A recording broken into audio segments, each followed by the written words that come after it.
El estreno de la película Postmortem abre la puerta a la conversación hacia el misterioso tema de las fotografías postmortem. Y es que la cinta de terror húngara fue seleccionada por aquel país para entrar a la categoría de mejor película internacional de los premios Oscar.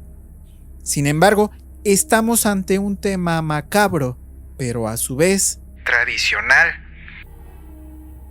Pero antes de continuar con este video, te invito a suscribirte al canal y activar la campanita para no perderte de ningún contenido. Recuerda dejar tu like porque de esa manera apoyas al canal, no te cuesta nada, es gratis y nos ayudas mucho. ¿Qué es la fotografía postmortem?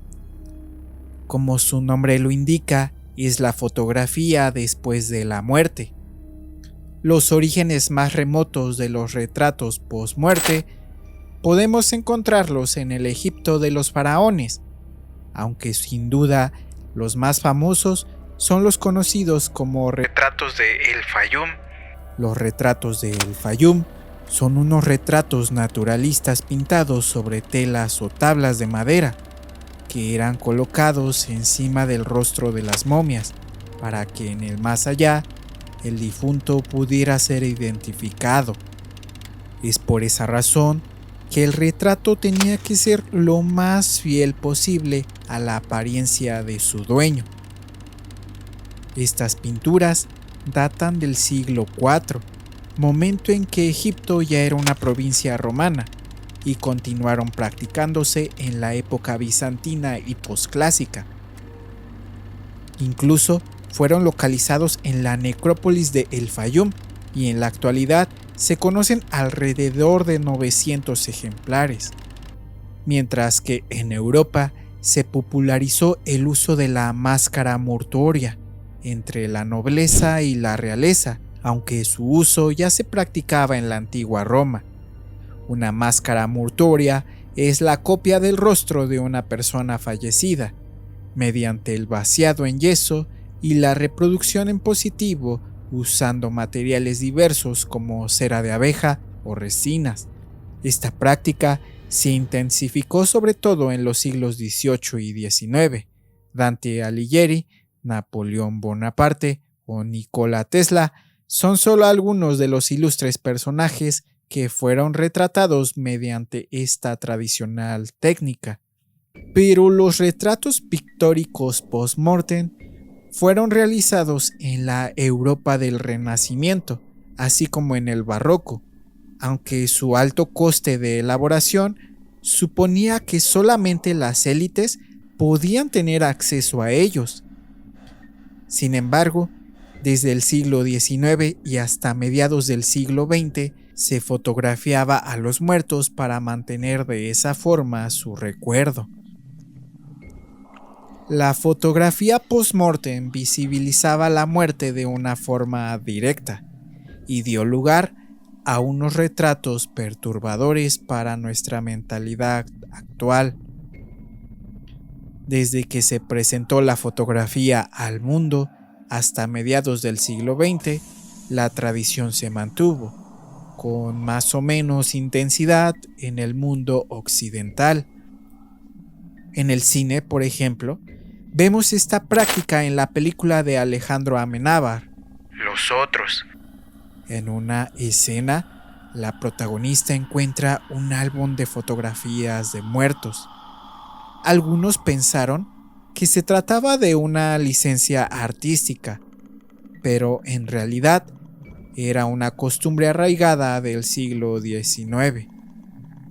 Y es que la fotografía post-mortem recoge una tradición pictórica y escultórica de siglos inspirados por el Ars Moriendi, unos textos que explicaban al buen cristiano cómo morir y que terminaron por dar una iconografía concreta de la muerte, la cual fue adaptada por la fotografía. Se trata de la representación del cuerpo del difunto con la intención, en una primera época sobre todo, de camuflajear la naturaleza de lo que estamos viendo.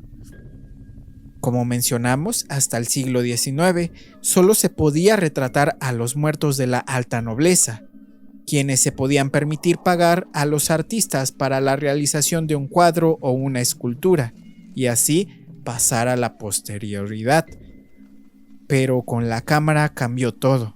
Es verdad que podemos encontrar retratos de gente de una escala social más baja, como por ejemplo Lección de Anatomía, de Rembrandt. En este caso, vemos a Aris King, un ladrón que murió ahorcado por su crimen. La fotografía, mucho más económica, permitió a todas las clases sociales tener un recuerdo de sus muertos.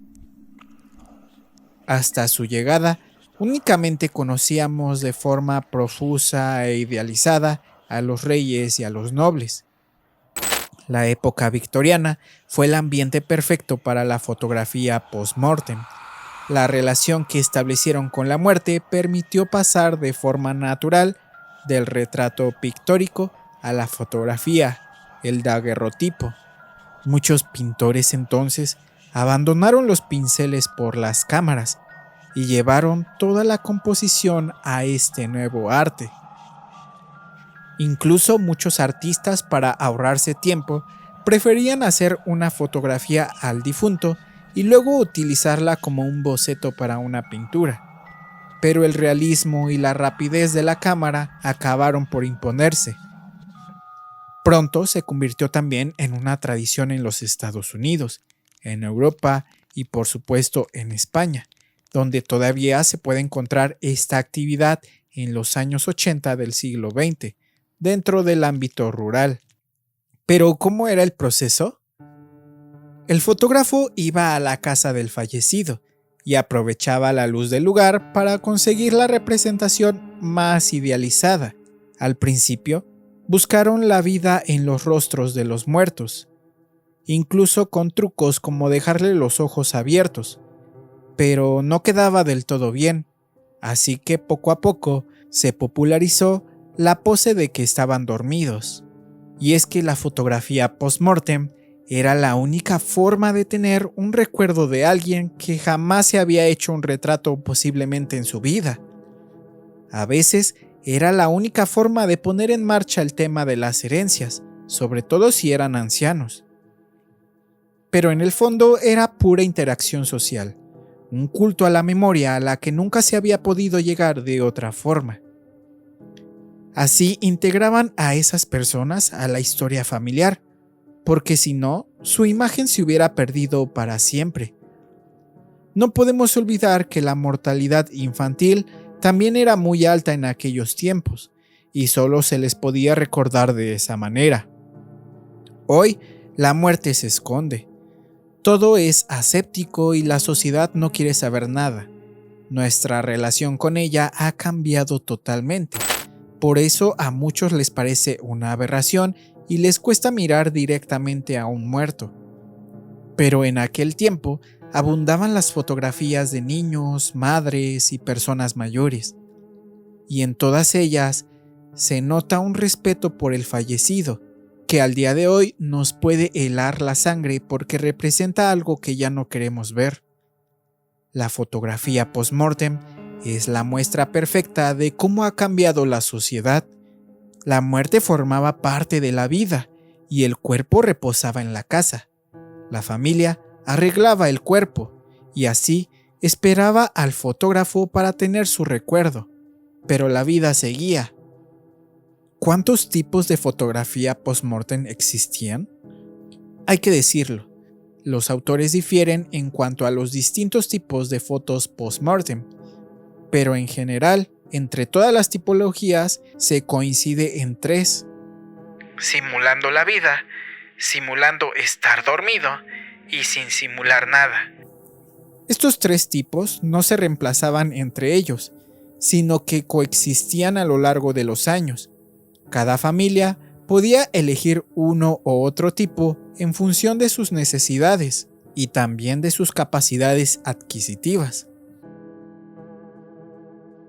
Simulando la vida. En este tipo de fotografías, al difunto se le retrataba con los ojos abiertos, normalmente sentado en algún lugar o también de pie. Generalmente la familia solía aparecer junto a él, como si se tratara de un retrato normal y corriente.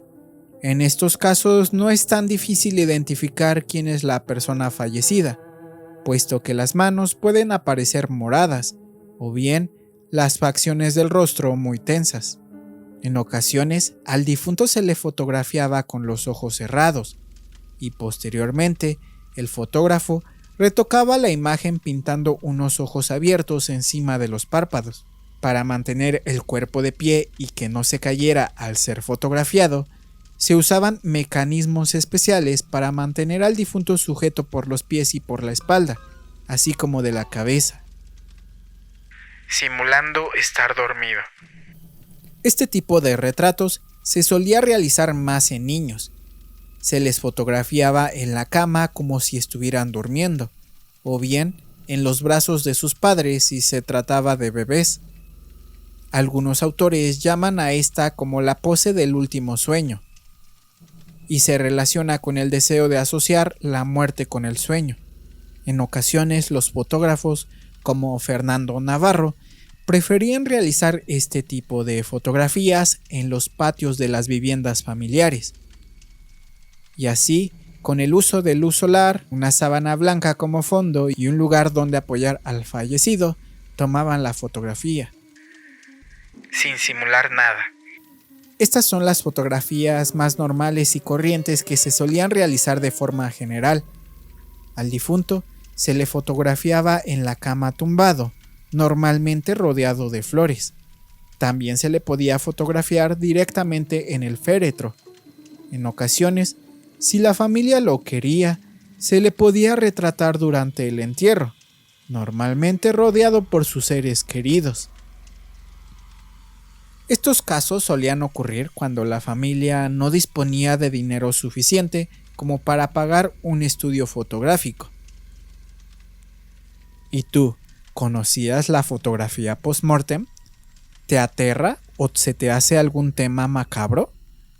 Recuerda que te estaré leyendo en los comentarios. Si este video te gustó, te invito a dejar tu like y suscribirte al canal, activar la campanita para no perderte de ningún contenido.